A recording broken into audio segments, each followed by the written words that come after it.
If you want to learn more about the general physical preparation training philosophy, we put together an extremely practical course covering all the different aspects of physical preparation, as well as a unit on programming, so you know how to tie it all together and produce the same world-class results that we get with our athletes. We've got pre-recorded lectures, a community page where you can ask questions and interact with the other GPP coaches, as well as monthly calls where you can ask questions live or just catch up and hang out with us. Check out the link in the show notes for more info. All right, welcome back to another episode of the High Performance Podcast. We've got Oscar back on the show. Did you have a plan for the episode? Did you come with things to say? I have questions for you. I was just going to get on to the move of industry, leaving podcasts, just like explaining myself and my life to old listeners. Yeah, I was going to say, I feel like you should start with an apology because you're the reason for the downfall of the podcast was it 2022? I was trying to think of this. Oh, sorry. Yeah, this is a vintage fucking High Performance podcast with the one mic. I was trying to think on my way over when I stopped doing the show, and it was hard for me. I kind of fizzled out in the first COVID lockdown just after my daughter Quinn was born, because we had a good 5-year crack at the show. And then I remember when Fred Curley came out to Australia, I hadn't done a show in a while, and I was speaking with him. Like, we were going to catch up when he was in Sydney, and I was like, all right, I'd actually do the show again if I was going to interview Fred. So it's definitely been like 6 months plus since he was out. So that was like last year. So it's been at least 2 years. Yeah, fair enough. I reckon we could definitely get Fred on the show, especially just because, I don't know, seems keen to get in front of the mic. Seems like he's got a lot to say. Awesome performance at the Paris Games as well. But yeah, anyway, because I actually forgot that you were there for season 2, because I was kind of thinking that like when you actually left the podcast was when you got married to Meg, obviously had a kid, or had Quinn, I shouldn't say, just had a kid.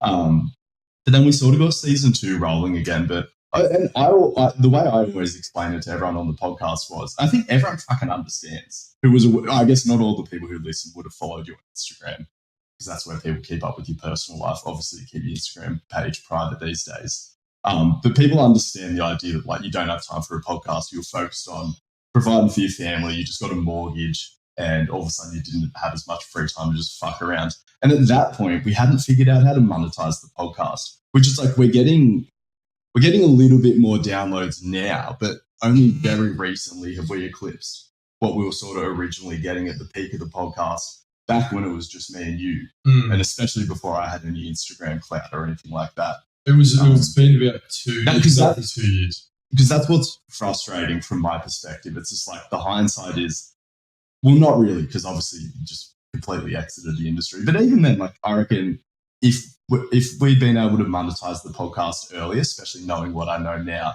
could have kept you doing it. Because obviously it's like, you're still showing up to your job.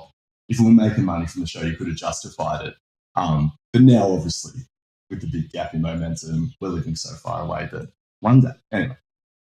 Yeah, look, to be honest, part of the reason leaving the show, I realise it now, was just burnout with the industry and everything like that. And I've reflected on this a lot since moving careers, just how fucking over PT and fitness I was, and what originally drove me from the podcast. Yes, it was time. Yes, it was putting my efforts into making money to provide for my family. Obviously, I do that partly with my wife as well. She's a massive provider for our family.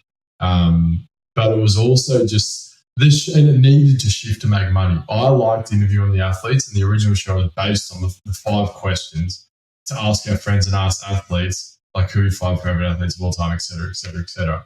And then when it shifted to more S&C and coaching is when I just started to lose interest, and I loved the athlete side of it. So I think that was a slow burn, and then that was me just sort of falling out of favour with the industry. I mean, should I go into a bit of detail? Because it's been a lot of years. You've got a lot of fucking fans.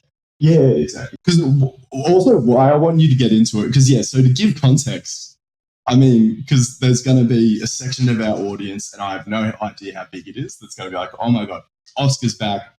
Where the hell has he been all this time? And then there's going to be probably almost a majority of the audience now that's like, who the fuck's this guy? So this is my brother. Obviously, we reference season 1 of the show. Some of you might have gone back and listened to season 1 of the show. Some crazy episodes. A lot of episodes. There's some crazy episodes back there.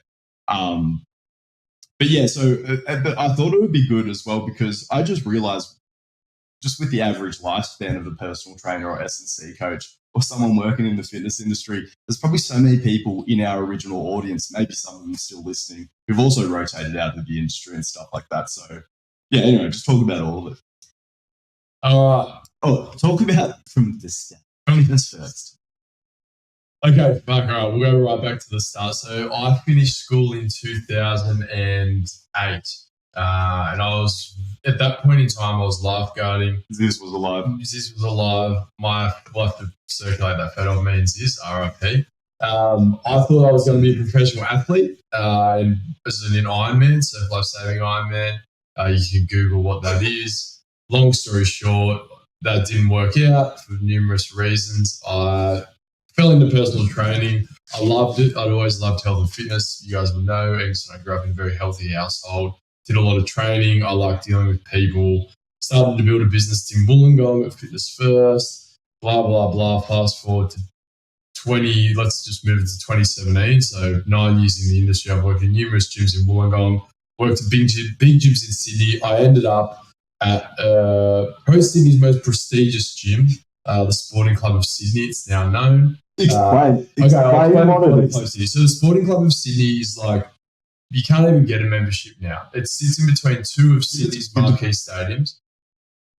This is something that I'm sort of famous for on the podcast and even on socials is just telling people, get yourself into a commercial gym, a busy commercial gym with a reasonably rich clientele, especially if it's in a corporate sort of area. It's the easiest place to build a personal training business. Might not be the business you want, might not be in the environment you want, might not be training the people you ideally want to train. But in terms of just building your original business, that then you can start to pivot out to once you're just actually earning some money. Anyway, Oscar ended up at the elite. There is, like I said, it's so far beyond the fucking gym. It's a joke.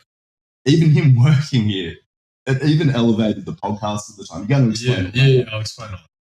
Okay, well, let me go back to 2014. So 2014 is when I started working at this gym, and I knew for a long time that whilst I loved the S&C side of fitness and the athlete side of it, the money was in like the commercial side with regular people. So I moved to the eastern suburbs of Sydney, was working at Fitness First up there, a platinum label, which is like a quite a high-end gym. Got an in at the Sporting Club of Sydney in 2014. It was formerly the SCG Trust and the Stadium Club. That once I sort of understood the prestige, and there's a few clubs like this around Sydney, and the money and the people, the influential people that train there, I was like, okay, this fits where I want to head with my career, because at that point in time, I wanted to be a very influential trainer in Sydney. I wanted to work with a very large clientele list of influential people, not influential in terms of like actors and fucking D-list celebrities, although I had my fair share of them as well. In terms of like actual business people that could help me progress my own life. You know who you sound like right now? Who? You know. Oh, I'm going hard on those forecasts. I do apologise because I had a trainer who, someone who worked at the locker room came through the mentorship. Yeah. Was like, I fucking love your podcast, but fuck, he's going on my workplace. And I was like, fuck. And he's such a legend. He's so just like the classic like high performance. Or a bit of a specimen, like he ran like mid-10s in high school. So anyway. Good. Sorry. Fuck you for that. Yeah. Say sorry into the mic. Yeah, sorry, mate, but I stand by my words. Fuck. Okay, so I wanted to work with those sorts of people, and in my mind, I always had goals of like, if athletes are flying to Sydney, they train with me, just have a laugh. If like celebrities or business people flying into Sydney, they'd train with me, and I'd have a big book of clients. So I did all that. Towards the back end of my career, I trained as CEO of one of the big 4 banks. I trained Dyson Daniels, who plays in the NBA for the Pelicans, when he was in Sydney. And not to mention like the numerous connections I got through that gym for work, financial Dyson advice. Daniels sounds like a porn star name. Yeah. I've ever heard it. all sorts of shit at the Sporting Club of Sydney. And then we had a studio in the SCG through connections there. Okay, so let's go back to when Angus and I started the podcast in 2017. Fuck, you should probably do an episode of going back then. I won't waste time on that. We'll do it together in the future. Yeah, in the future. So I met a guy, Dave Harris, who is a fucking legend. Still love Dave. Didn't you just meet a bunch of nerds? Yeah. No, first I met a bunch of gamers in the gym, and I'm always interested in what people are doing. And these kids were professional gamers. They had a gaming space in Allianz Stadium at that time before it got knocked down. And then they're like, come up, we'll shoot some content, which we did. They introduced me to this bloke, Dave Harris. He owns multiple esport teams across the world. He still does. And he's like, well, they're bulldozing Allianz Stadium, since been rebuilt. But we've got a studio in the southern stands of the Sydney Cricket Ground. He's like, fucking come along. He's like, I love the content. I love what you guys are doing. We didn't charge us. So we just rolled in there and we shot maybe, 80 episodes out of the Sydney Cricket Ground. Some of the sunset. Like, people on Twitch accused us of using a green screen because I was like, well, there's no way a podcast with 3 live listeners would have a studio this fucking wild. But yeah, we did. It was, I think we definitely, I took it for granted how long we would have access to it. I didn't think it would just be like snatched out of our hands like that. People lost so many things in COVID, but yeah. In hindsight, that was probably my biggest loss through COVID. Fuck, that was hard. Yeah. Losing that. We'll put some of the clips over this because it's like even the Levi episode. Yes, sick. Shout out. So then we'll put up a clip. This was the episode that got taking too much credit. I was about to say the episode that got Josh Saunders into BJJ. It was the first BJJ podcast he listened to.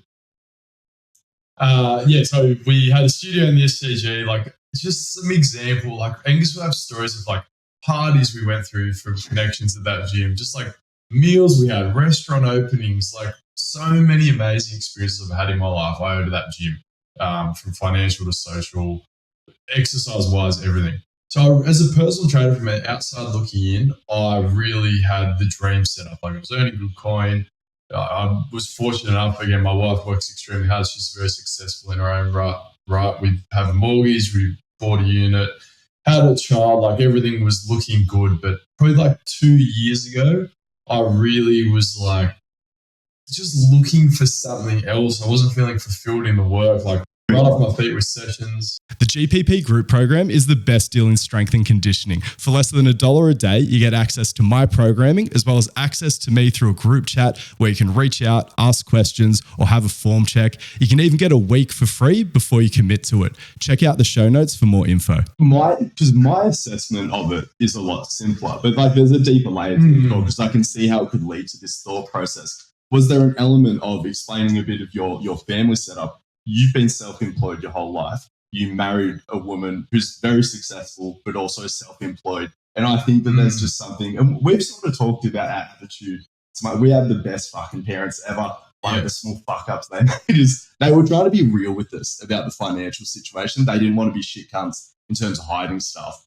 But then that led to just a bit of financial anxiety for me and Oscar. Yeah. I know it's something we've talked about, like even when we are financially stable, we just stress about money sometimes. Which is so was there an aspect of, okay, we have a kid, Beck's business is pumping, and you're like, my business is a fucking good personal training business, but a bit of context, Oscar's spouse out earns him as well. And also just who you are as a person, and I think a little bit of how you view the industry, especially because you didn't lean into content creation and stuff like that. Like, I think you are someone who always wants to see progression in one form or another. Yeah, you've summed it up pretty well. So I half-heartedly gave the content stuff a crack for a good amount of years. It is fucking hard work. And I take my hat off to you, and I always say this to people, like seeing you be successful at it and the effort you put in. I'm like, that is working way harder than a lot of people I see who are insanely successful in the corporate space work. Like, and I'll fucking throw that out there at any dinner conversation with people bashing influencers. Hold on, let me just get my thought back there. So yes, you're right in saying all that. I was earning good money, but I started to feel stagnant because I was like, where's my limit go from here? My wife's working extremely hard.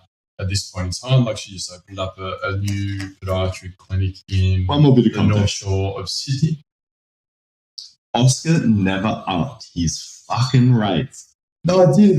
No, don't get me wrong. He wasn't charging peanuts, but considering the income of the people he was training, it killed me that he didn't go out in a blaze of glory because he had packed books. His clients fucking loved him. Not you, and you shouldn't do it like this.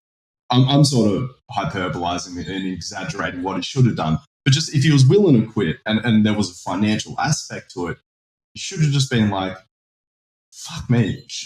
Sorry, I don't want to outline. I know people in Sydney in gyms that aren't, because yours is the tip, but in gyms that are like considered pretty premium. I know they have a lot of highly paid clientele.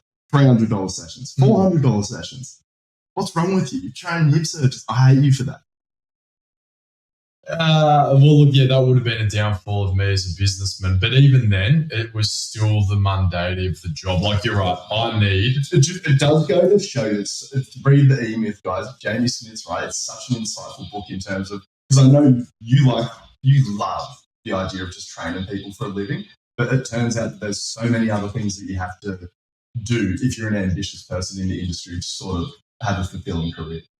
Yeah, I don't think I love training people. I got a real kick out of when I lost a few clients over holidays and that, bringing them back in. And I just love people. Like, I'm very interested by people. I like talking to people. I like building my network. But basically, I'll go back to my story. My wife was working very hard. So there's multifaceted why I moved. One reason was I was like, we live in a very expensive area in Sydney. You need to earn a lot of money to like keep up with the Joneses, so to speak. And I want to do that. In personal training, yes, we could do it, but I started to speak to people in other industries. A lot of my clients were in tech, and a lot of people were like, why aren't you in sales? Why aren't you in sales? Why aren't you doing sales? You'd be so fucking good at sales. So that sort of started to influence me. I started to look into sales roles, and I've always been interested in tech, and I had people who were interested in the tech space. So I was like, all right, there's opportunity, and I can see why I'd be, and our dad was a very good salesman too. I can see why there's opportunity to earn money, and I can see now how my skill set can start to align with some of these roles. Because in the end, I want to be able to retire my wife. Whether she likes it or not, I'd love that to be an opportunity. I'd love to float our family and retire there. She knows it. She'll never stop working because she's a hard worker herself. But it's like that was a big push too. And then I also reflected and I was like, all right, I love building business. I love relationships. I love training myself and I'm interested in that, but I'm overtraining other fucking people. And the nuance of it just wasn't exciting for me. And I've always been interested in like IT and tech now is the back end of the world. Like everything is technology based. So I knew quickly tech. It's not going to contract. That's right. I knew quickly tech was where I wanted to be. And I'm really cutting a long story short here. But yeah, it was just one of those things where I was like deep down for a long time. I'd go home to Beck and I'd be like, I'd literally be so emotional. I'd be like, I am fucking over this. And then I'd look in the mirror and be like, I've got everything I wanted, amazing clients, full book, earning good clients. Like I just feel empty. And the moment I got back into Warhammer and started playing competitive Warhammer, I was like, I have too much fucking mental capacity. I need to go out and do something else. And I love Warhammer. It was really good to train the brain. And then, but anyway, so then I started looking for roles. I started leveraging my network, and eventually I got looped into CrowdStrike. So I had a client who owns a big tech company in North Sydney. He's a very smart guy. And I said to him, look, I want to get into tech sales. I want to do this the right way. What are the companies you recommend I go after? And he said, I would not recommend any company available on the market now outside of a cybersecurity company called CrowdStrike. I was like, man, do you have any connections there? He's like, yeah, I can loop you into one guy. So he looped me into a guy who was somewhat senior there.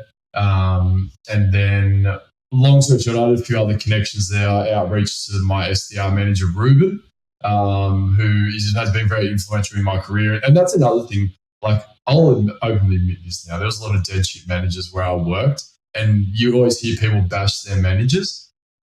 Him as a manager, as a 27-year-old, is fucking insane. Like, is this your gym manager? No, this is Ruben, my work manager now. Like, one of the smartest, can you mention most EQ and IQ people on the high performance podcast? Yes. My boss. Is Will Bergman in your team? No, he's not my fucking boss. We'll get into that. Also, what? All right, so I reached out to Ruben as well, went through the interview process, which was quite lengthy, and then 8 months ago started in tech sales for cybersecurity. Sorry, yeah, Will Bergman has been in the industry longer, so obviously in a more senior position. not Oscar's literal boss, but I just thought it was funny. It's just like high performance alumni everywhere. Yeah. Will Bergman couldn't escape the fitness industry fully. Was that a good job summary? Now just ask questions, I guess. Me? Yeah, you have a question. What do you think the audience is like? I think it's crazy.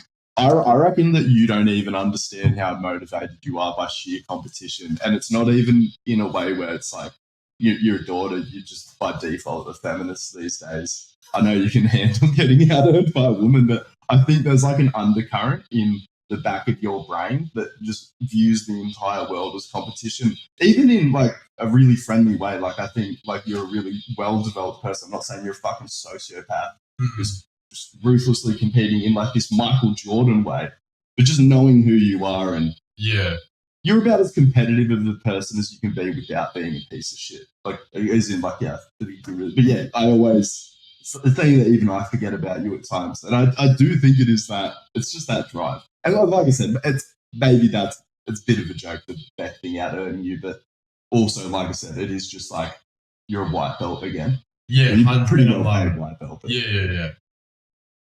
And you're right in that because I was like, everyone's perception of salespeople, and they're right to a degree, is like that sleazy seller ripping people off, much like PT and various other industries, but. That's what's so good about tech. And look, there are good sales and trustworthy salespeople from car sales to fucking real estate. Like you need sellers.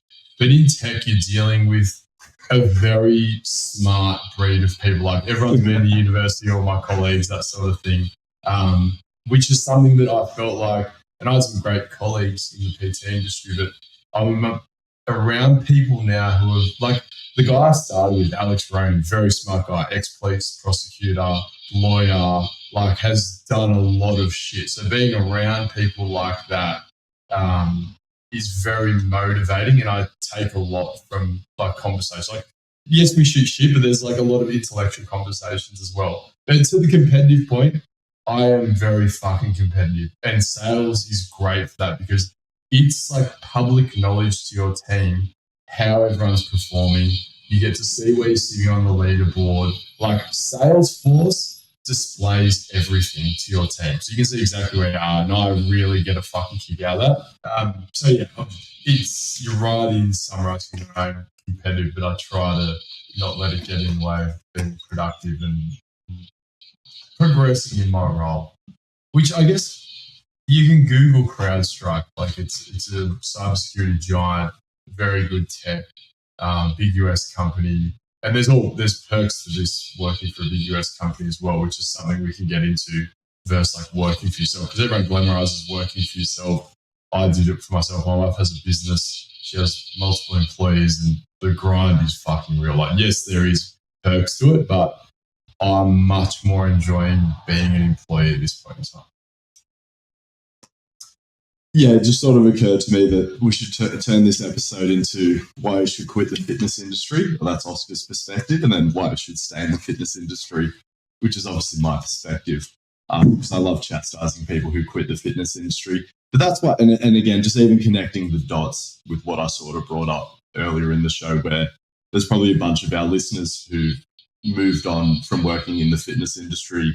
And then by the same token, there's probably a bunch of people who are in maybe a similar position or having similar thoughts to what you went through where, I mean, yeah, there are some people who are just forced to quit. They can't stay in the business and they just go broke or whatever. But then there's other people where it is just this like longing to try something else. And I mean, career change is normal, but I think especially when it's your own business, you don't want to feel like you're quitting. Like, was there a part of you that was like, I mean, you did quit, so maybe that wasn't a thing for you. It's a thing for me. And I even recently just gave myself a gut check because I know it's only recently that because I've always joked about it, that fitness was my only option. But then there was definitely a very real deep-rooted belief about that.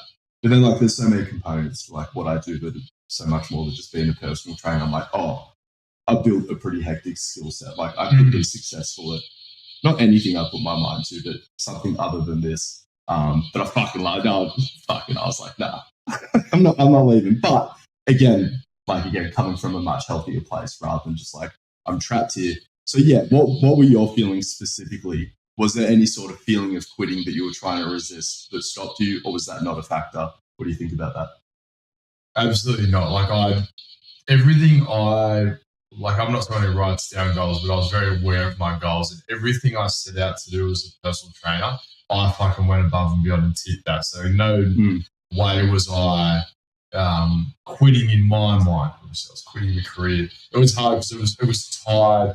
Like everyone knew me as a personal trainer, like a fit guy. That was like who people identified me as. So it's like you're not so much moving away from the career, it's moving away from the identity. For me, that was a big challenge, and it was a matter of just finding out what was right for me, because I knew I didn't want to study again. So that's why I did say this quitting. Because I feel like personal training is one of those identity jobs. Yeah. Not that it has to be, and you're definitely a healthier person if it's not, but like I identify with it a lot.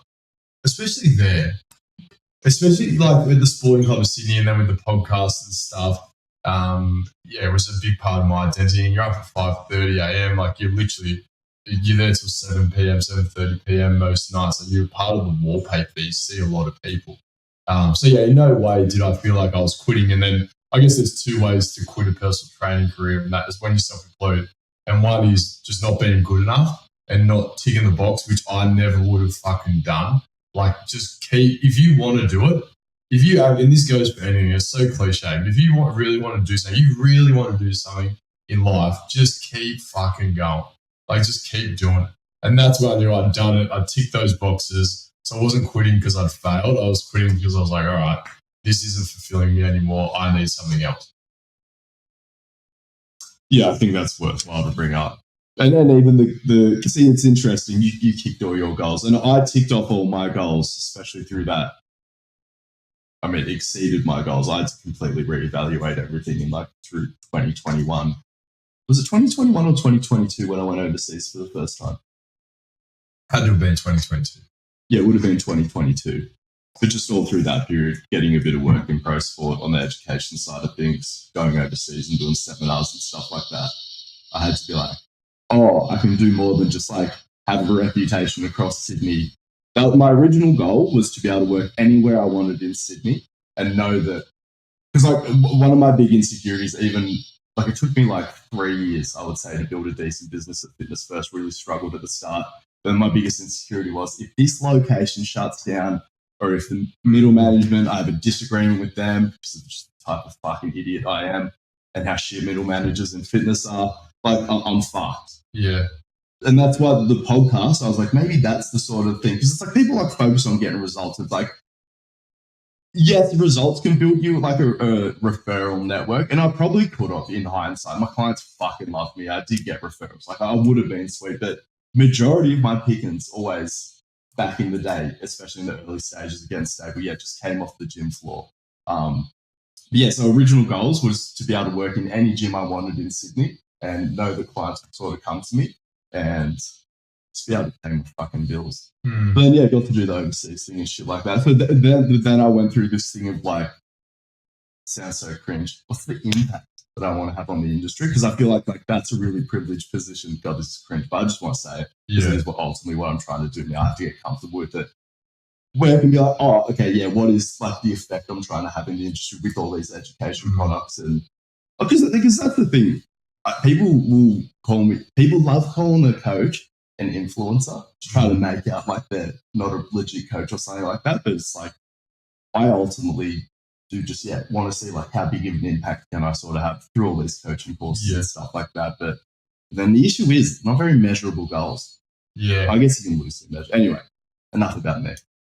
No, it's interesting you said, like what happens if the gym you were working at went bust with middle management, like you want some sort of stability, right?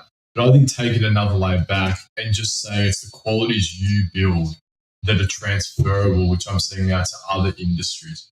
So for personal training, it's obviously your ability to liaise with people, for podcasting and that sort of thing. It's your ability to present. it's time management, it's how productive you are with your own time. Like I'm starting to see now that those are insanely transferable skills, not even just to sales, but just to other roles that I'm witnessing as well. Like very much ingrained in good personal trainers, I would say. And even influencers as well, to a degree. If you're one of the influencers, like look, some people sort of fall into it and they're a bit lucky, I guess they get brand endorsements. But if you're an influencer that's putting out like very consumable content, it's not just like, and no discredit to them because they do work hard. The original influencers that were just like looking good on the beach, that sort of thing. Hog protein powder. Yeah. Hog and protein powder. There is like a lot of transferable real world skills as well. So I think if you're working on that as well, which subconsciously you would be, and a lot of other good trainers would be, that is what's going to serve you well in the long term. I think it speaks to the importance of, even if the fitness industry isn't for you long term, look at it as more than just doing sessions with clients. And yes, you are forced into aspects of that, into some aspects of running your own business, but then also trying to engage with content creation and even e-commerce. And I guess podcasting is just, different forms of content creation, like learning how to speak properly, getting comfortable in, like that. Those are the things that are going to make you feel less trapped in fitness. Whereas, and again, it is important to be a good fucking coach and to know the sets and the rep side of things and be able to deliver results. But that's not something you can take with you when you leave this industry. So yeah, I think even if you don't see yourself being an online trainer, it's like, use this opportunity you have in a career where it's kind of like, it allows you to, play with that as an option, and just, develop that craft. And that's the thing, like, not that you're making podcasts for your company, but again, it's just like you develop technology skills and things like that. You can do a live stream of a podcast, and you've done media at the Com Games, and or even like, I'll give some examples of like transferable skills from what I learned from personal training that have actually been applicable in my role. And obviously, it's networking is first and foremost. Learning to positively engage someone in an initial interaction. You could have made the best lengthened partials. Yeah, and then we'll get to that. Even like cold outreach when I was getting guests for the podcast, like building a relationship out of nothing, getting some of their time, like when athletes were coming on the show, like some big name athletes, and it meant nothing to them to come on the show, but it meant everything for us. So developing the ability to do that and get a moment of someone's time to discuss something in a bit more detail is something that was very relevant to personal training, podcasts, etc.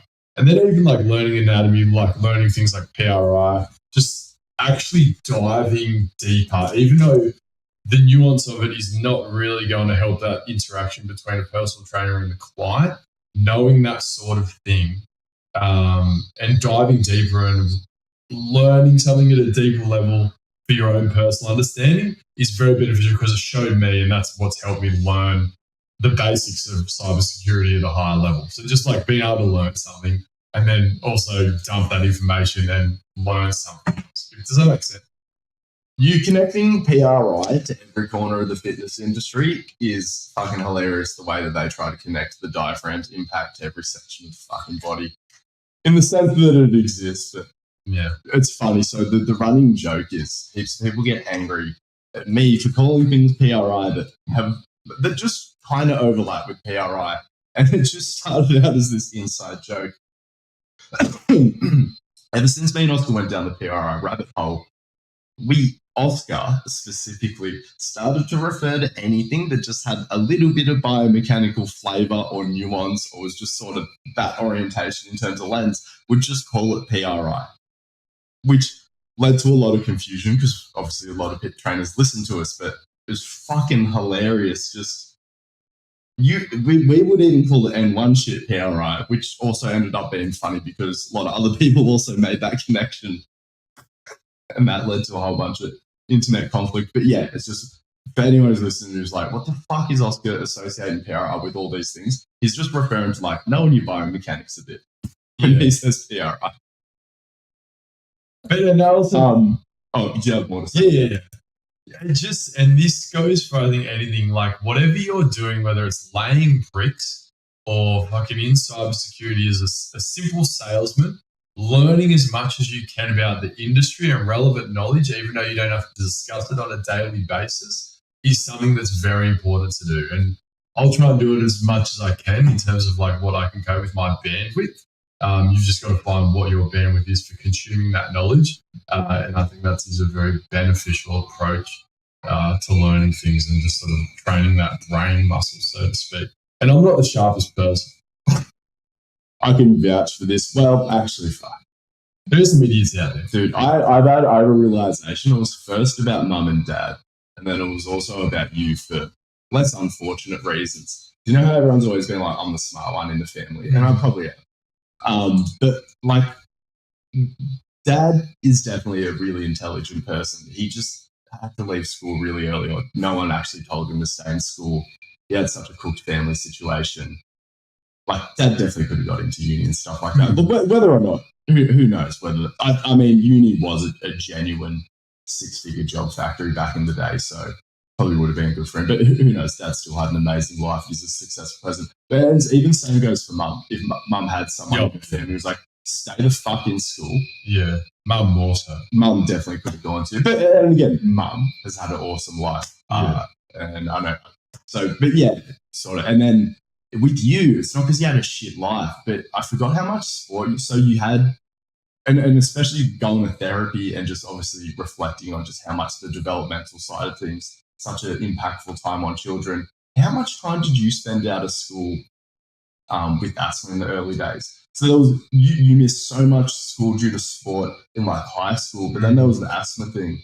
How much school did you miss overall? And do you reckon that's why you were perceived as dumb? It's probably not how much school I missed in terms of not being there. It's how much time I spent on the fucking ventilator or lack of oxygen going to the brain so I could concentrate. Even in school, like I did all right. I was middle of the pack. It's just everyone compares. No, I was. I look back at my like, yeah, it's just everyone. You were super smart. We still are. So everyone compares you to your fucking siblings. He's the smart one. He's the sporty one. So in my mind, I was convinced I was a fucking idiot. Which is good. It's a good mentality because I always have a hump. And even now, again, I go back to my current workplace. Like, smart. In terms of, yeah, fuck that. No, like there is some fucking smart people in there, and it ain't me. Like my EQ might be high, but IQ, like I take that mental. Like I try and learn a lot from these people. They're a lot younger than I am, and they've developed me so well because they're so kind and caring and willing to give you information. But yeah, it's good sometimes to think you're an idiot. No, because yeah, I don't know. I feel like the fitness industry has probably got a lot of people who are like you. Where no, this is the fucking opposite. There's a lot of people. There's a lot of genuine idiots. No, there's that too. But I like the thing is I always talk about we always talk about the Dunning-Kruger curve. No one talks about all the smart trainers who don't believe in themselves. The value of just fair. So sort of addressing those instead of the rage of dumb counsel. That's stupid. Less family shit. Getting back to the job stuff, I guess I want to know something that I've sort of reflected on as well is just this idea, like no one ever tells me when I'm doing a good job, but then also I do whatever the fuck I want. Like, but there's that duality to working for yourself and being accountable to yourself. How have you found the accountability? I'm going to make an assumption that you fucking thrive in it because you're a good athlete. And do you think it's like that or? Yeah. Yeah, like I love the accountability of sales. I love having that target. I love having the back up against the wall sort of thing. My manager, going back to that Ruben, he's pretty chill with it, but I've always hit my number. But at the same time, he will keep me accountable, but I find it's more so my team. So in sales, you work in different markets. So I work in the corporate market. So think companies around like 500 to 2,500 people. So I have like a team there. We look after the whole country, Australia and New Zealand, and those guys and girls sort of keep me accountable because like I want to fucking beat them, and we all have our numbers. But it's also we're in the team. We're making the dials together. We're doing the upskill together. We're making sure we're staying accountable for promotions in the near future. So that sort of accountability is built into me from being self-employed and from training and all that sort of thing. But there's an added element of having people not so much relying on you to hit your number. Well, yes, part of, I guess, me hitting my number pays my manager, but having people also chasing theirs and you being like, well, fuck, I don't want to have egg on my face if they've hit their number this month and I haven't. So yeah, the extra accountability is something that I like too. It's good. I think going back to having that underlying competitiveness, I always like having my back up against the wall a bit and having a bit of pressure on me. And again, that was something that took me a while to learn, because I was like, as humans, we want security. You go back to talking about how we were brought up with our parents and that financial stability, working for yourself. Perceived instability. Yeah, it's perceived instability, but it's something that I've grown to realize I love. I reckon, yeah, because my midwit journey through fitness or more self-employment has been like not liking authority, just liking doing my own thing and being accountable to myself. But then realizing that there's not only bad things associated with that, but then also like I think I get too romantic about it sometimes. I know in reality, bosses aren't just there to fucking motivate you and tell you how good of a job you're doing. When you kick goals, there's this whole other side to it, and who knows, could get unlucky, could be a fucking sociopath or something like that. But then trying to think about what I'm building out, and again, even to the point where no matter how successful I got and how much work I took on, I never even initially wanted to employ anyone, because I was like, why would anyone give a fuck about this the way I give a fuck about this? And like chastising companies for having like company Kool-Aid, like, in Fitness First, they'd write the fucking acronyms on the wall. Yeah. And it is a joke to me. But then when it's my thing, it's just like, I kind of fucking get that. Like, and like I said, realizing that I can find other people who like believe in this shit and who can contribute and stuff like that. Like Jacob and stuff like that. And again, realizing that, that's all the stuff that's going to be valuable to them and motivating to them. And because I don't really, I know it's shit, but I've succeeded in spite of it. So people say that you shouldn't do it, but I'm probably more successful than them. As far as like me not having objective goals, I just try to I'm like a make numbers go up guy. Yeah. That's my fucking target. But then realizing that like that's unfair expectations to put on other people, just this like infinite growth. And now that I've Jacob and Harvey more involved, it's like I have to be much more clear about the goal setting. But then again, that still helps me. Just because I succeeded without doing that, it's going to give me maybe not more success, but more feelings of success. Because it's crazy how much you can feel like you just treading water, really like you're making a lot of progress. But yeah, again, just for people listening to this, maybe aren't in either of our situations, but maybe you are a self-employed personal trainer.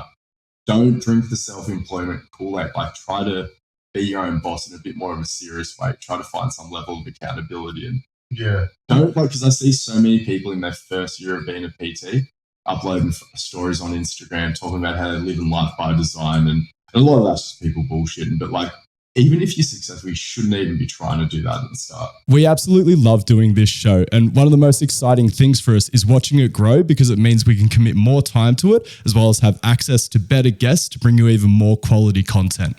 One of the most impactful ways you can help us grow the show is by shouting it out, screenshotting this episode, and sharing it on your stories to let people know that you're listening. Don't underestimate how influential you can be on helping us grow this show, and we appreciate it so much. Anyway, back to the show. Yeah. Look, let me play devil's advocate and explain my life as a PT at like the peak of the career, and then my life now and what my day-to-day looks like.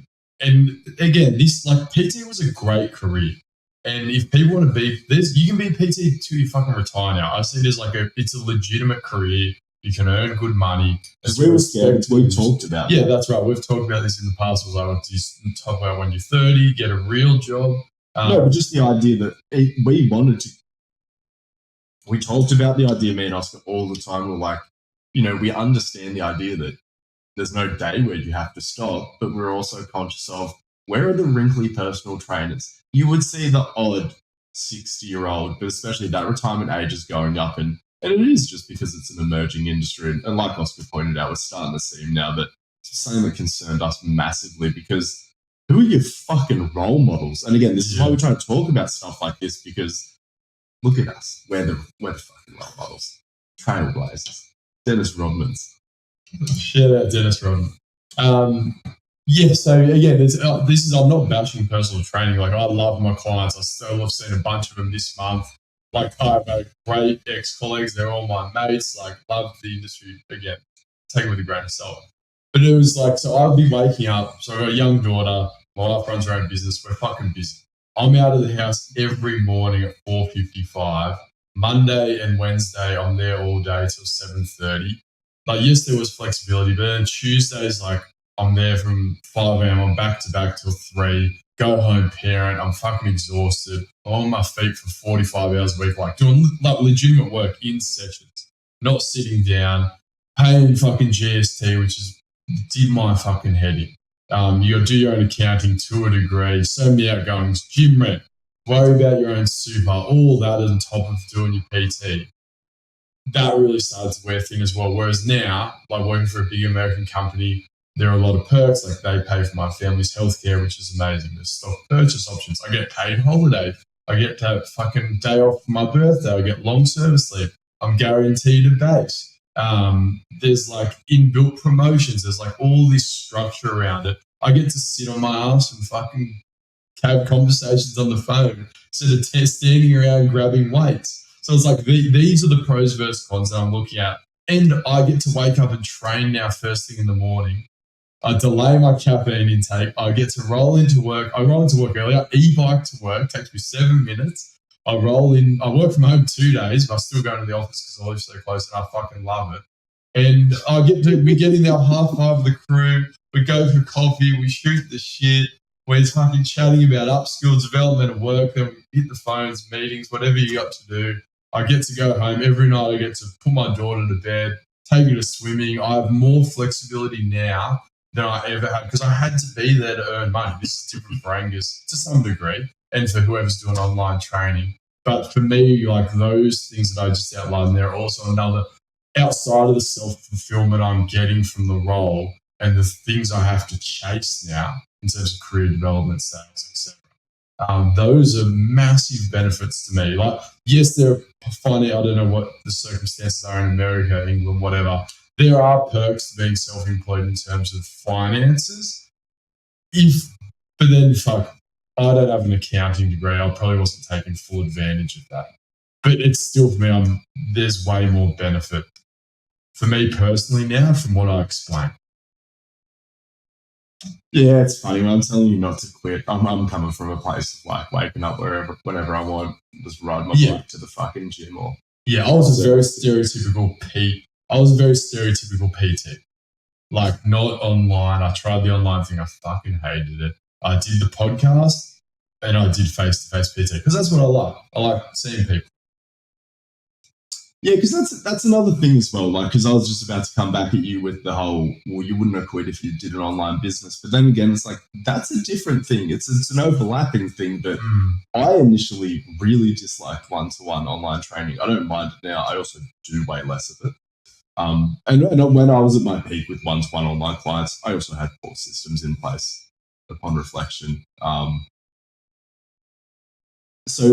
Yeah, because that's it, right? Like, again, everyone's solution to not being on the gym floor. And I think I agree with it. Like, I think a lot of people, if you are on the gym floor, even if you're earning good money, it's not that compatible with having a young family or a family at all. Like, that makes it tough, just the hours it forces you to work in. Also, depending on your spouse or your partner's situation. And so for those people, I would say developing some online component to your business is essential. But then again, it's like, is that why you got into the industry? And again, some people like it, some people don't. So it's an interesting perspective. Another big thing for me leaving the industry that was hard was the personal relationships that I had with my clients and not letting them down. Because some people I'd trained for like 10 years and you build such a relationship with them, but you think that they just see you for the service that you're doing them and they love that. But when I told them, especially a lot of these people that I was close with, these clients, and I was so happy because they'd seen in me the change of passion and that they were like, look, I love you as a trainer. I'm sad to see you go. But as a person, I'm far happier to see you move into something and progress your life in what you see as a beneficial way. Which is something, another bit of advice I give to people as well if you're looking to move away from business. It's like, if those people genuinely like you for who you are, it's like they'll be happy for you. Like, there'll be a bit of sadness, but there's plenty of other PTs out there. And I was also blessed that hand the majority of my clients to a very good mate of mine who I knew would generally have a similar personality to me, a really good client. And he hasn't lost any of those clients in the 8 months I've been, which is a testament to him. Shout out, Ronnie. Fuck, I just got emotional thinking about when I shut down my face-to-face. Yeah, that was tough. Another thing, that's the downside of it as well. That's tough. Yeah, because it's funny. And actually, I got the message the day I was getting called out by some cunt who I fucking don't respect. But I take it a bit personally when people talk about me negatively online sometimes. Like if they mainly just if they got big followings. Otherwise, I don't give a fuck. I think that's pretty logical. But yeah, that day I got a message off one of my clients who I hadn't trained in 5 years. And this guy, he travels a lot for work, really successful guy, works in like broadcasting, live events. And I know he's been around some gyms and he's got a lot of money so he can pay for whatever PT he wants.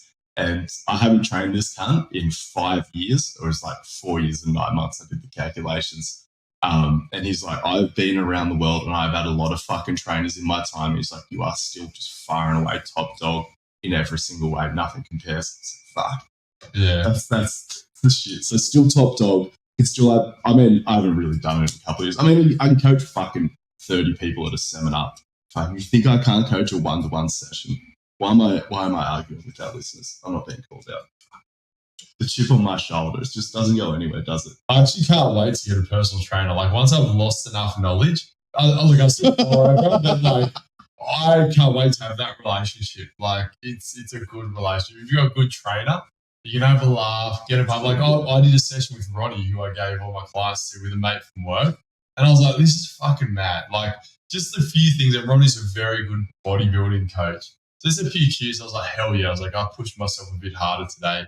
Had a good laugh, left feeling a tiny bit better. So, yeah, I'm still a big fucking advocate. Everyone who comes to me at work for advice, I'm like, get a trainer. I was like, I don't know anything anymore. It's like, I'm just filling his brain with cybersecurity. Like, go out there, get a trainer. I'll help you vet them. But, yeah, it's having a trainer is fucking mad.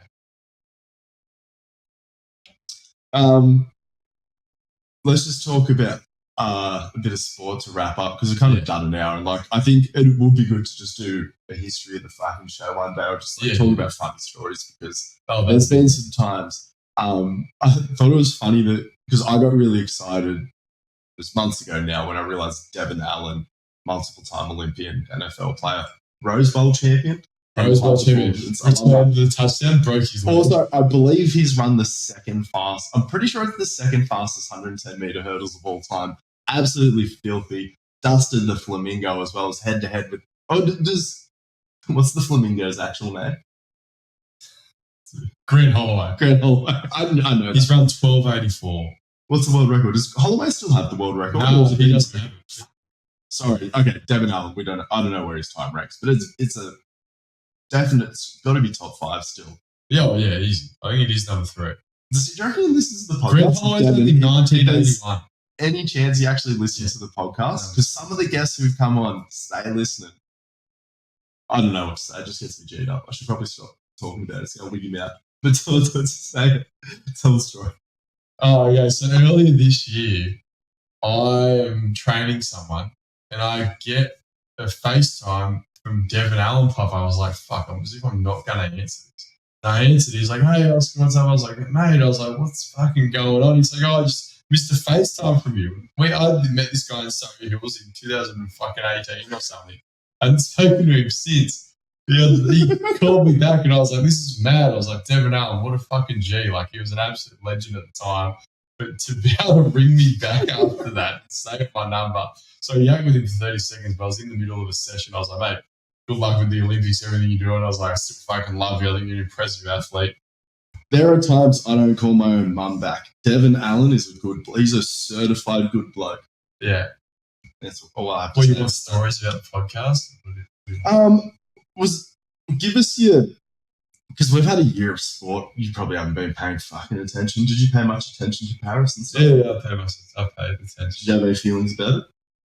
Yeah, I think the big thing was that sprint documentary was very good. Nah, racist. It's racist. They didn't care about Africa. Africa's got fucking heaps of good sprinting talent. Even though target. It was just logistics. It was a little bit how what I was going to say, Too Fast, Too Furious. Like, you know how Drive to Survive was pretty much just focused on Red Bull the first season. Yeah. Then they'll expand that. That's still very. I think that's still very. It's right to be criticised. Just defaults into an American-centric season one out of laziness because they could use that excuse just because it's a burger. That's my personal. Sabine is another guy that I shared at CrowdStrike, first cybersecurity company to sponsor F1. Everyone's followed suit since. But yeah, sprint was very well done. You're right. There was minimal African presence, but I think they were just trying to target the Jamaican American rivalry to a degree. Then there was Darnell Hughes. What's Kashani in it? Yeah, the second season. Second season's really good. Okay. But Noah Lyles, he's a fucking agitating character, but you need someone like that. Some people love him. I don't particularly like him. But a great athlete, like textbook, the most beautiful runner. Like when he gets going, like I'm training now more than ever for people that have wondered if I'm less fit now than when I was PT. I've got a lot more energy, so I'm still sprinting. He annoys the shit out of me. And I was upset Christian Coleman didn't make the Olympics this year individually, but I want to Kashani to win. The year we had, especially because I think we got up until, I don't think we quite got to 8 weeks before someone went a 9.8 something in 100 meters in an Olympic year. Up until like 8 weeks out from the games, and really up until like 4 to 6 weeks out from the games, it was such a slow Olympic year. And then the idea that Christian Coleman could drop a 9.7 in 2024 at the trials, and was it 9.73? He missed the fucking has to be higher than that. Yeah. God, my brain definitely took that down. But he ran in the 9.7s and missed out on the Olympic squad. Like the depth in America at the moment. Here I am justifying sprint season 1 now. Yeah, you know what? All is forgiven. What a quick turnaround for me there. Maybe not racist. Maybe they were like, you know what? The real story is just the competition within the American squad. I would have loved to see Christian Coleman out there because it would have been his last run. How old is he? Sorry, actually. I think Coleman's like late 20s. But then another thing, speaking of us, was that Leon Marchand, the French swimmer. And then I don't know how. See, this is like the power of American sport. He won 4 individual goals. So you add in a few relays if you had better. He's challenging Phelps. He won 200 IM. How many individual goals? 200 fly, 400 medley. How many individual goals did Phelps get? More. So let's say this guy had a good team, right? So he's got those 4 individual.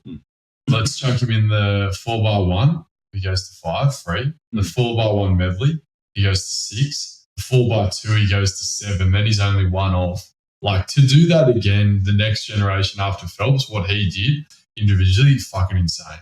Like, and it's only medley swimmers that can do it, but that was another very impressive performance. And dude, the Australian women's team, fuck, have you spoke about that for the Olympics? Yeah, we haven't enough on that. Amazing, like, and then for it all to get a bit overshadowed by Raygun pissed me off. But shout out to the women and the men of the Australian Olympic team. And the women are insane, like so fucking track and field.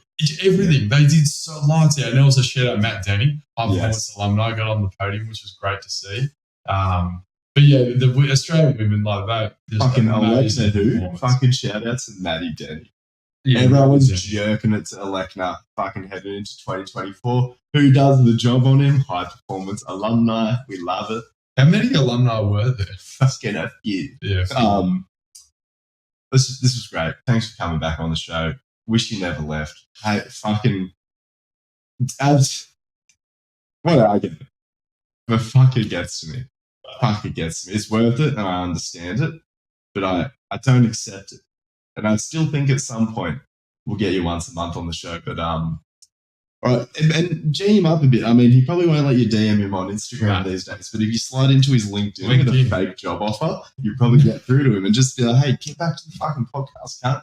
Fucking, we love you on the mic. Even if you're not that into it, just wind him up." And do you have anything to say before you come on? Maybe next month.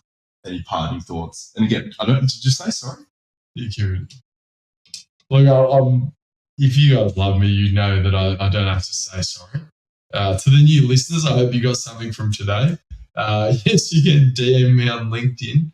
And what was the and I'll be coming on a fucking podcast again regularly if it's cybersecurity related.